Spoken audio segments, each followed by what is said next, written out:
Hablemos de ciencia con Fefo.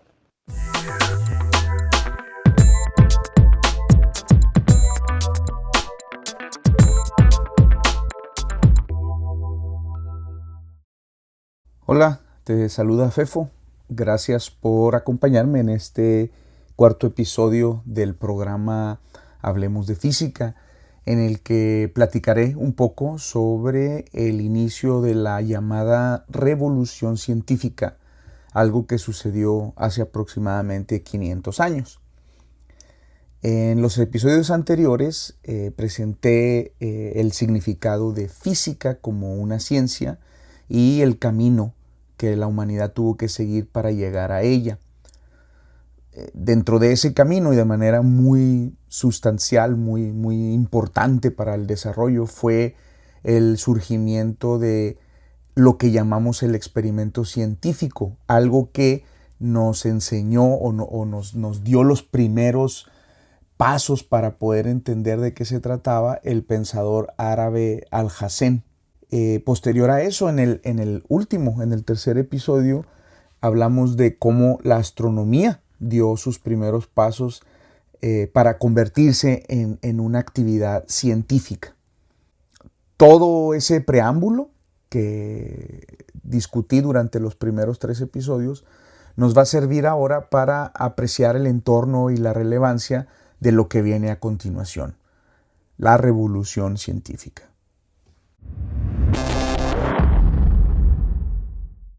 Agradezco tus sugerencias, observaciones y preguntas. Dependiendo del tipo de observación que me hagas, es muy probable que podamos hacer algunos episodios especiales para discutirlas o explicar algún concepto a mayor profundidad. Otra vez, dependiendo de las preguntas y de los comentarios. Quiero agradecer en este momento ya unos cuantos comentarios que me han hecho con respecto al estilo del programa que estamos generando y que agradezco muchísimo. Agradezco a Luis Cruz, a Roberto Celis, que son personas que se acercaron a mí de manera personal y me han dado algunas sugerencias. Puedes hacer tus sugerencias, tus preguntas, hacérmelas llegar directamente en los comentarios de las plataformas donde estés escuchando este podcast o a través del correo electrónico fefo.aranda@gmail.com. Comenzamos.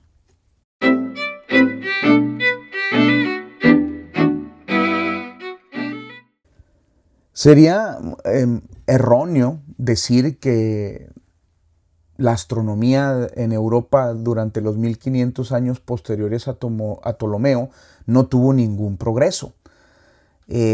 Tanto en Europa como en el mundo árabe, conforme las cartas estelares o los atlas estelares o los mapas de estrellas, como le podemos llamar de cualquier esa manera, conforme estas cosas se actualizaban y los calendarios se mejoraban, las deficiencias en el modelo geocéntrico de Ptolomeo se iban haciendo cada vez más aparentes y por lo tanto algunas pequeñas modificaciones o ajustes fueron necesarios para mantener las predicciones del modelo y las observaciones más o menos de acuerdo. De hecho, mismo Alhazen, alrededor del 1025, publicó un trabajo titulado Dudas sobre Ptolomeo, en el que abrió básicamente la conversación en el mundo árabe acerca de que el modelo de Ptolomeo pues en realidad estaba incorrecto. Ya para los 1500 en Europa la situación se hacía pues en realidad cada vez más difícil de sostener. Y en ese momento llega a la escena un astrónomo polaco llamado Nicolás Copérnico. Copérnico fue a estudiar medicina a Roma y a Bolonia, pero antes se había educado en matemáticas y astronomía en Cracovia. Se dice que estudió de manera muy intensa las cartas estelares disponibles en su tiempo, incluyendo quizás las creadas bajo el patrocinio de Alfonso X, como vimos en uno de los episodios anteriores. Y lo hacía con la idea de encontrar una manera más eficiente de obtener buenas predicciones con el modelo geocéntrico. Fracasó en este intento, pero logró ver algo peculiar que primero le anunció solo a sus amigos, a las personas más cercanas en 1514 a través de una pequeña obra que tituló El Pequeño Comentario. Y lo que encontró, lo que notó que era peculiar es que si Copérnico usaba un modelo heliocéntrico con el Sol en el centro en lugar de la Tierra, muchos de los problemas del modelo de Ptolomeo se resolvían inmediatamente. Es interesante notar que esto fue 3 años antes de que Martín Luther lanzara la Reforma Protestante en el año de 1517. Copérnico continuó trabajando en su modelo durante todas las décadas posteriores en su vida y poco a poco fue escribiendo lo que se considera su obra maestra, la cual lleva el título de Sobre las revoluciones de las esferas celestes. Para inicios de los 30, de los 1530, sus amigos y colegas pues le decían que la publicara, le impulsaban a publicarla, pero él expresaba algunas preocupaciones acerca de cómo sería recibido su trabajo. Incluso algunas autoridades en la iglesia estaban familiarizadas con el trabajo de Copérnico y se puede decir que en lo general le alentaban bastante a publicarlo.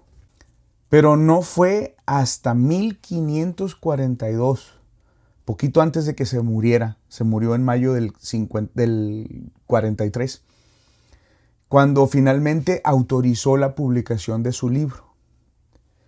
Dice la leyenda que la versión final de su libro, en cuanto se terminó, se la llevaron al lecho de su muerte y luego murió inmediatamente después. Ya ven cómo es la gente.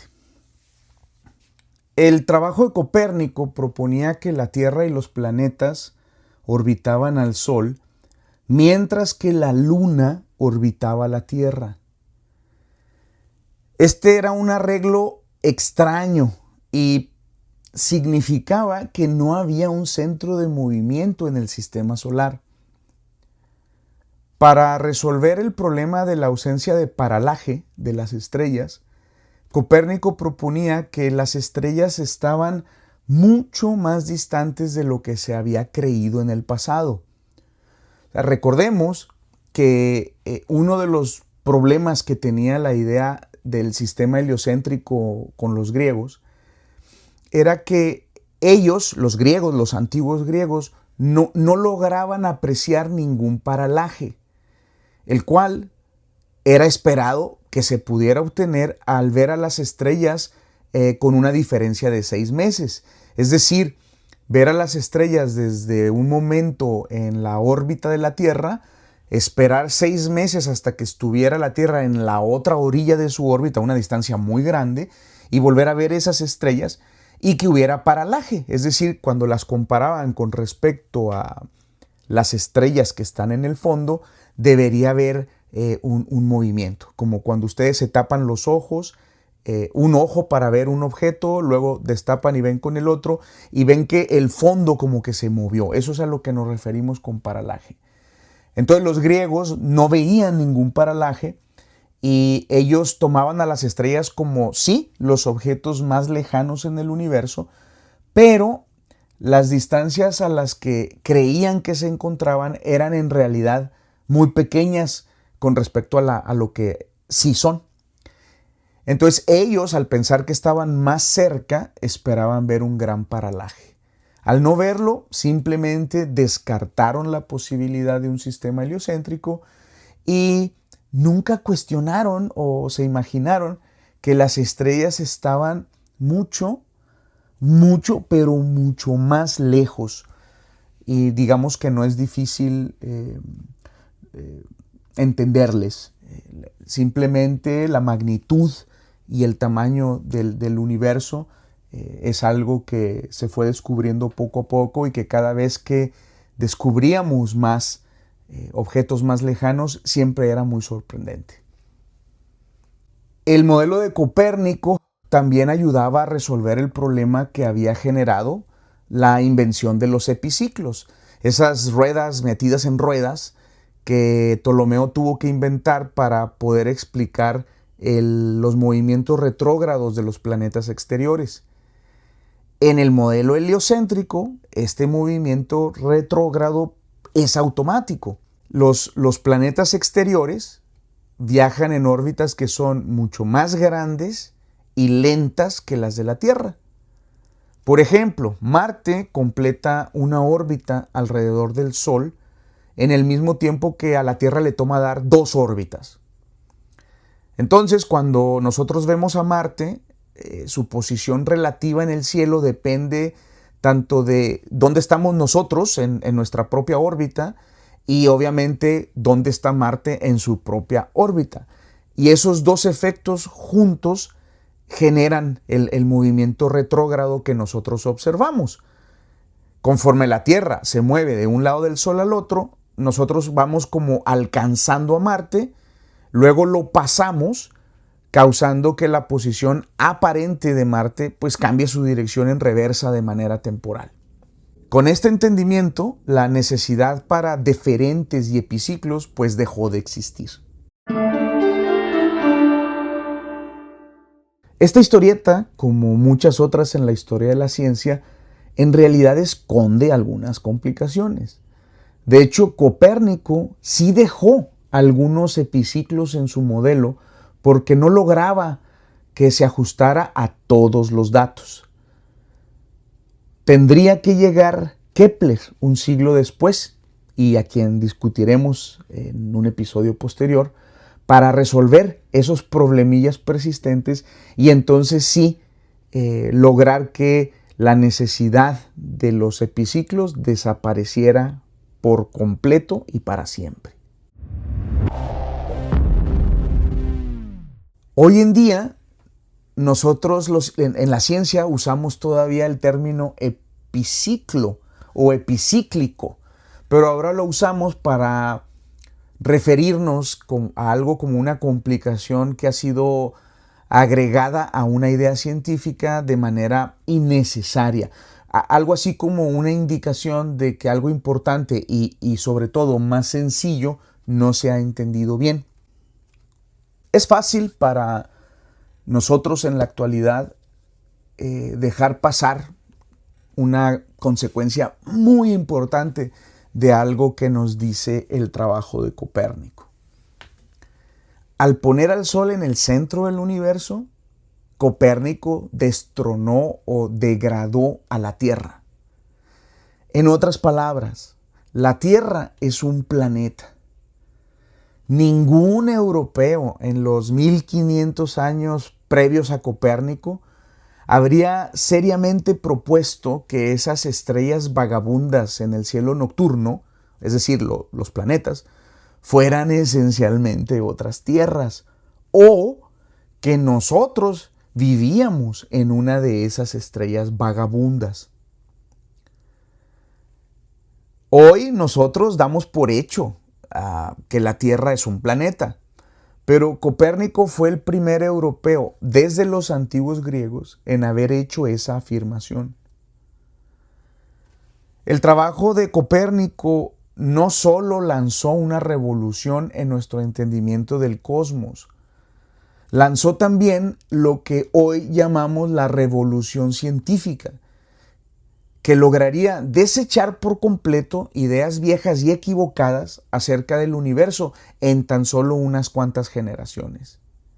Además, los aspectos tecnológicos y sociales que finalmente permitieron a esta revolución científica, que permitieron que esta revolución científica se apropiara y cayera firme sobre la sociedad, esos aspectos también generaron otra revolución, la Reforma Protestante, la cual amenazaba con volcar la hegemonía de más de 1000 años, de alrededor de 1000 años, del catolicismo romano en la Europa occidental. La Reforma protestante no fue el único peligro para el orden establecido en Europa en aquel tiempo. En 1453, los otomanos conquistaron Constantinopla y en el 49 lanzarían su primer ataque sobre Viena. Incluso el llamado descubrimiento de las Américas o de América en 1492 creó ondas de choque cuyos efectos no pueden ser ignorados al considerar el desarrollo de la ciencia en Europa. La historia del avance de la astronomía occidental durante los siguientes siglos estaría inevitablemente mezclada con las tensiones religiosas y políticas que se derivaron de la Reforma y de la reacción que la Iglesia Católica tuvo a ella. Las preocupaciones que Copérnico tenía acerca de esto jugaron precisamente un rol en los retrasos de su publicación.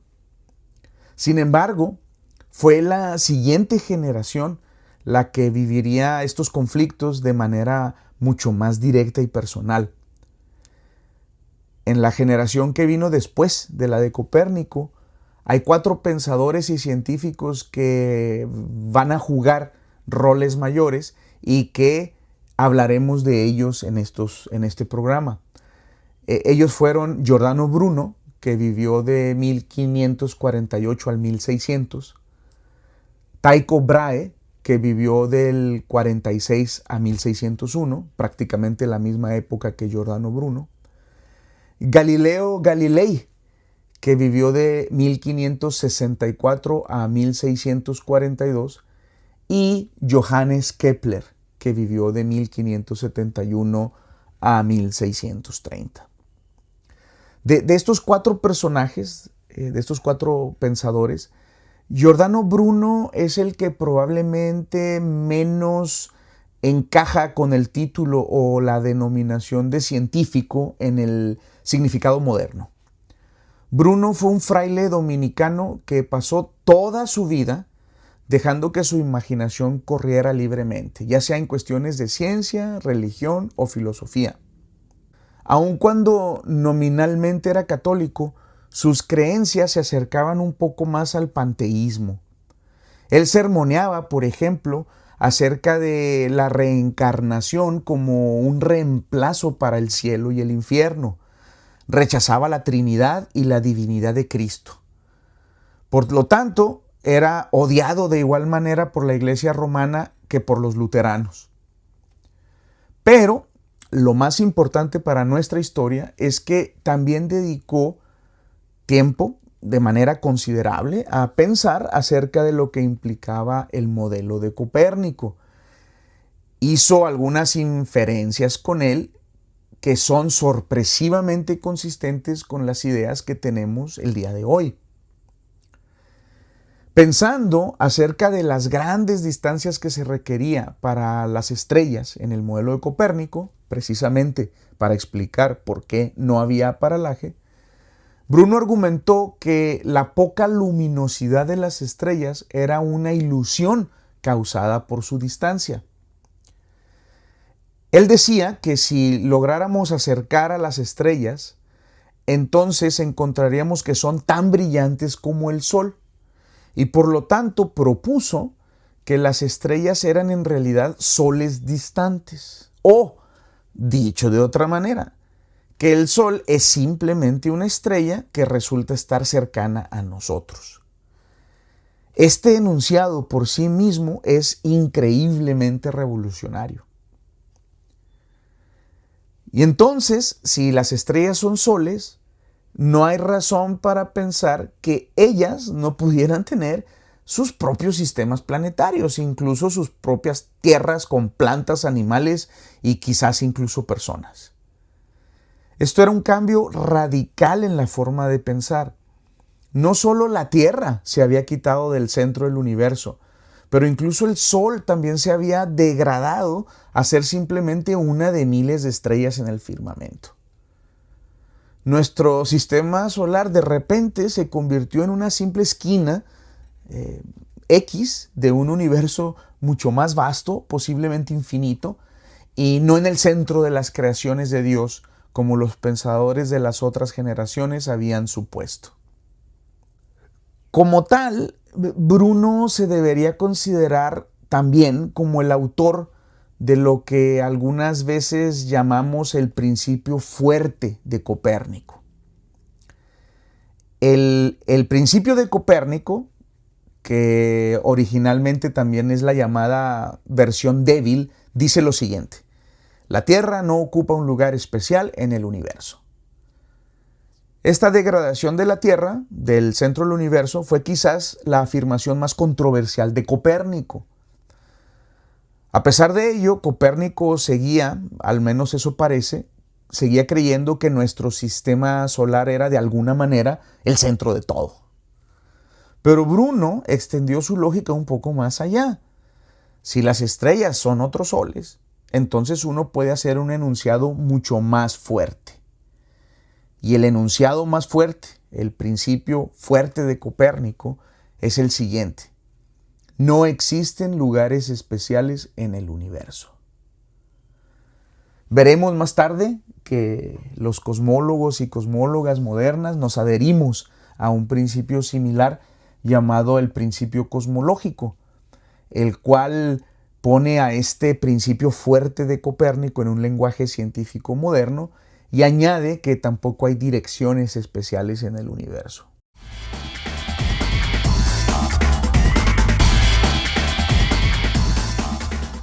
El enunciado moderno del principio cosmológico es que en gran escala el universo es homogéneo e isotrópico.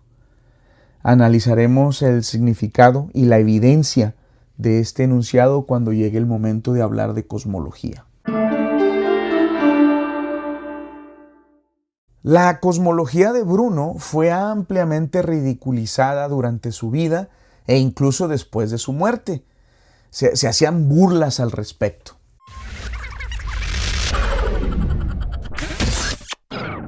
Bruno fue juzgado por hereje por la Iglesia Católica Romana y al rechazar arrepentirse de sus creencias lo quemaron en el Campo de Fiori en Roma en febrero de 1600.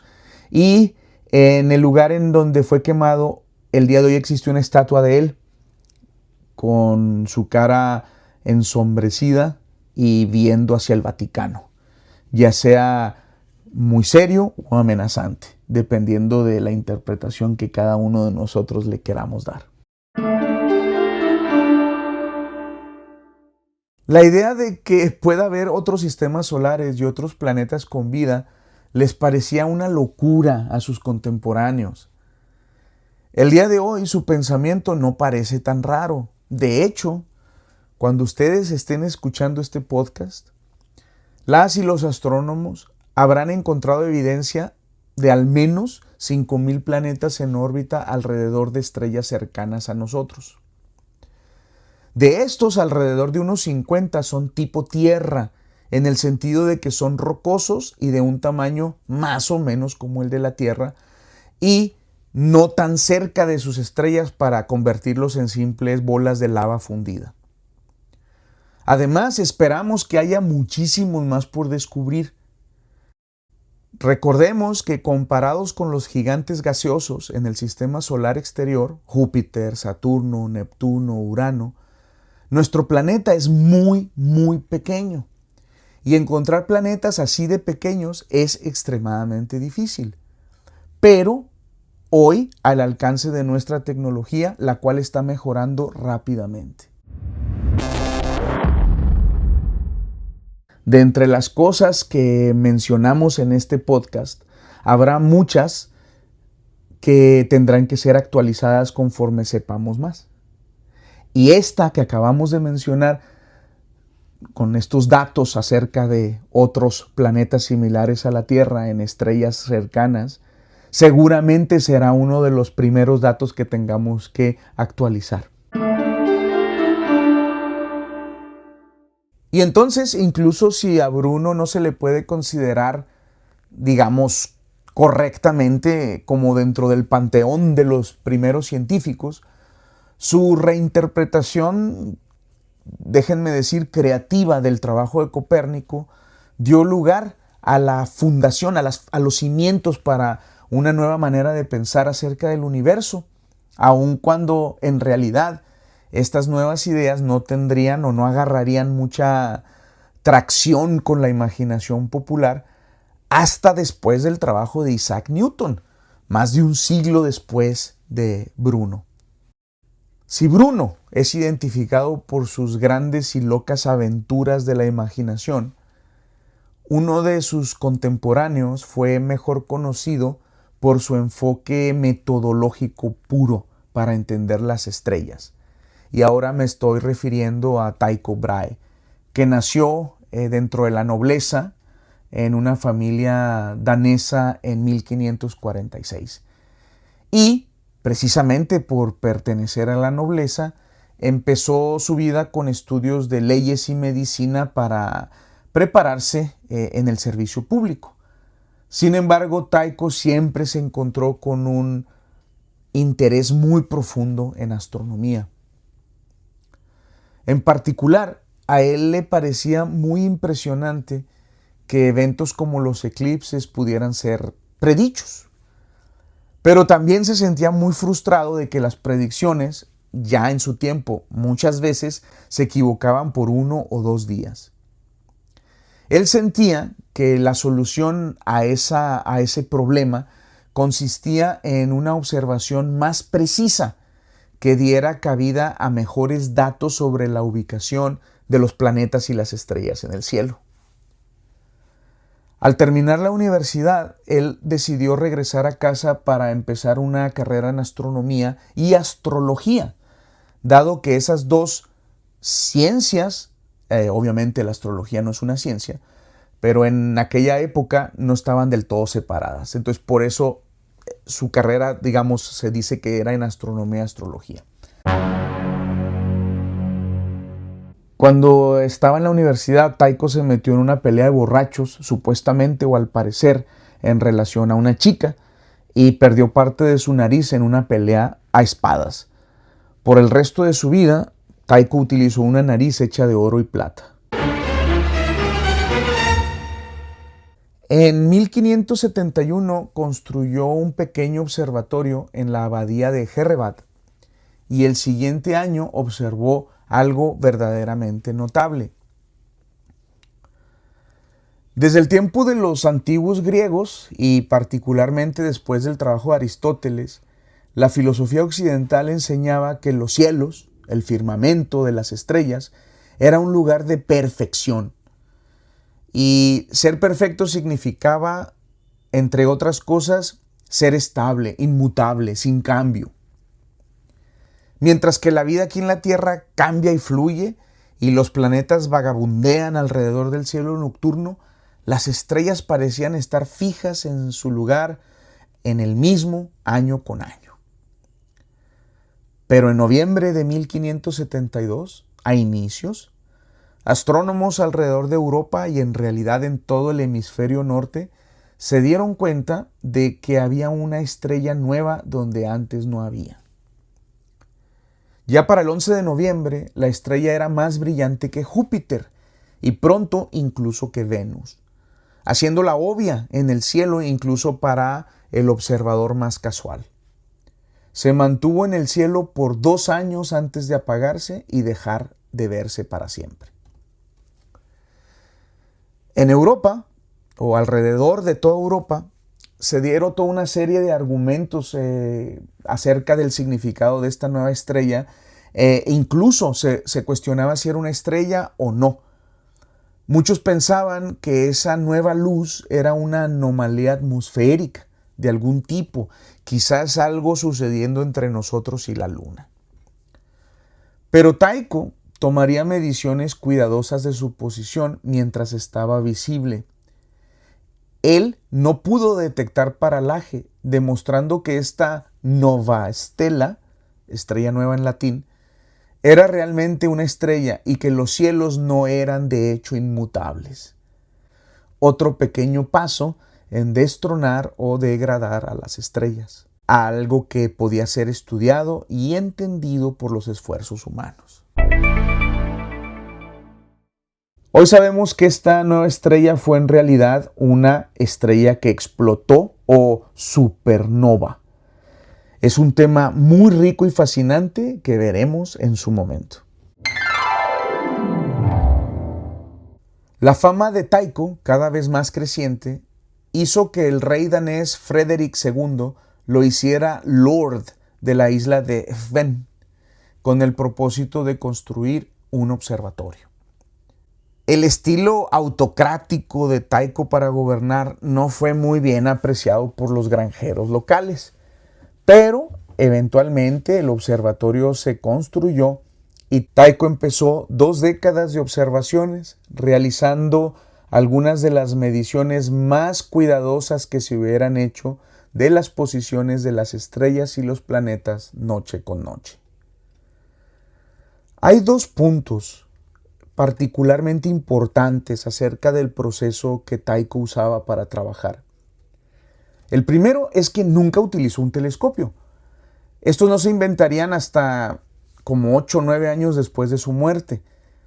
Hizo todas sus medidas a simple vista, aunque ayudado con una cierta variedad de astrolabios y otras herramientas de navegación. Es muy impresionante. El segundo punto es que Tycho fue quizás el primer astrónomo en hacer un esfuerzo real para determinar el error, para determinar cuánto error pudiera existir en sus datos. Tycho estaba muy consciente de que los errores en las mediciones son imposibles de evitar, ya que él medía las mismas cantidades muchas veces, obteniendo respuestas un poco diferentes cada vez que medía. Tycho mantuvo el registro de sus diferentes mediciones y con ellas hizo estimaciones de qué tan precisas o precisos podrían ser sus resultados finales.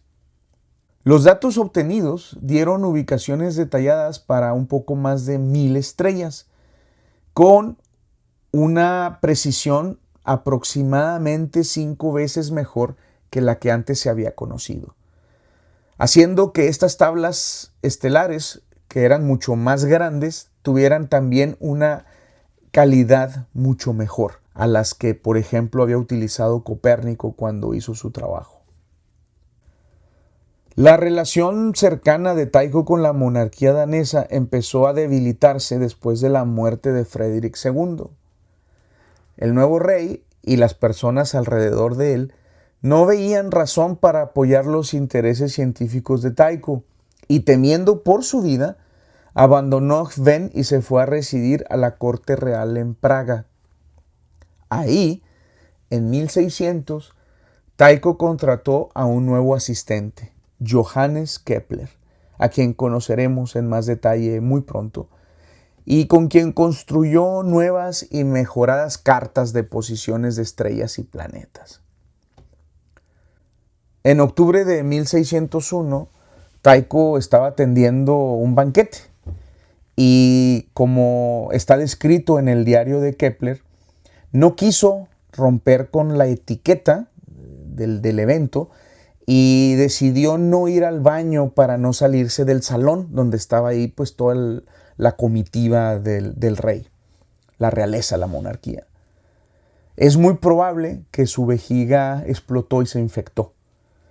Pero independientemente de la naturaleza exacta de su enfermedad, murió unos días después.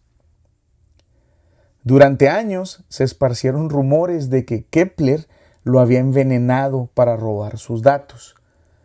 Pero un estudio de los remanentes de Tycho en el 2010 demostró que esto no era cierto. Al margen de la causa de su muerte, sus datos tomarían vida propia, dando sustento a la revolución científica que se estaba gestando.